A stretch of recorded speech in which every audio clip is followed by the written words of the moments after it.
El Titanic. Un barco condenado desde su nacimiento. Todos conocen la historia del lujoso transatlántico que chocó contra un iceberg y se hundió en las frías aguas del Atlántico.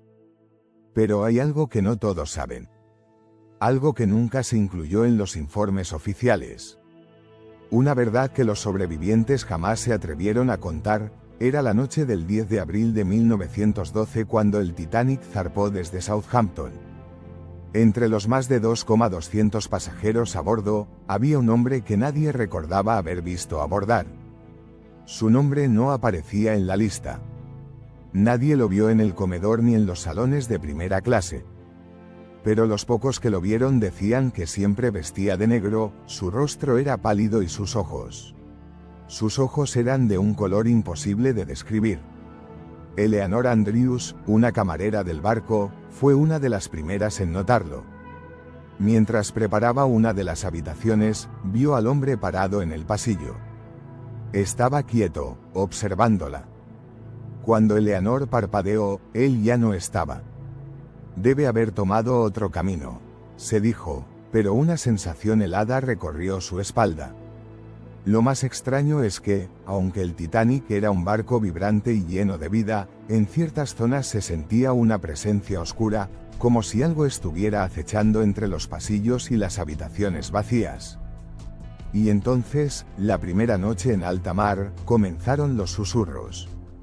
Algunos pasajeros reportaron haber escuchado voces en los corredores cuando no había nadie allí. Susurros en un idioma que nadie reconocía. Una mujer, Elizabeth Crowley, aseguró haber escuchado a alguien llorar en el pasillo de primera clase. Al asomarse, solo vio la sombra de un hombre deslizándose por la pared, como si no tuviera un cuerpo real. Los miembros de la tripulación empezaron a inquietarse. 2 marineros desaparecieron sin dejar rastro en la madrugada del 12 de abril. Se pensó que cayeron por la borda, pero no había evidencia de ello. Solo se encontró algo perturbador en la cubierta, marcas de manos, pero no eran huellas normales. Los dedos eran demasiado largos. El capitán Smith intentó calmar a la tripulación, pero el miedo ya se había instalado en el barco. Algo estaba mal. Algo que iba más allá de un simple viaje de lujo. Y entonces, la última noche, ocurrió lo peor.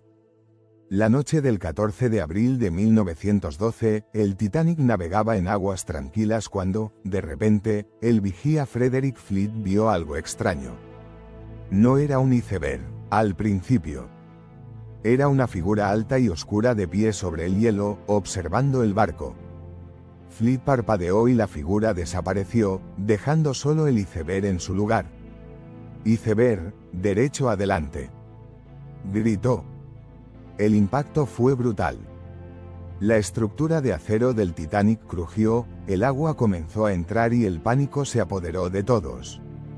Mientras los pasajeros corrían para subir a los botes salvavidas, algunos aseguraban haber visto al misterioso hombre de negro en la cubierta, de pie, observando el caos con una sonrisa leve en los labios. Eleanor, la camarera, lo vio también. Intentó alejarse, pero cuando lo miró de nuevo, él ya no estaba allí. En su lugar, solo quedó un murmullo en su oído. No deberían haber intentado desafiar al mar. Este barco nunca debió zarpar. En los momentos finales del Titanic, mientras la popa se elevaba en el aire y la gente gritaba, algunos supervivientes aseguran que vieron sombras moverse debajo del agua, esperando.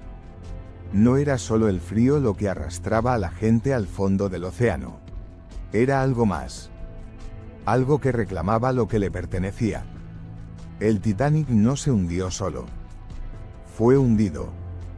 Cuando los botes salvavidas fueron rescatados, los sobrevivientes apenas hablaban de lo que habían visto. Algunos murmuraban sobre el hombre de negro.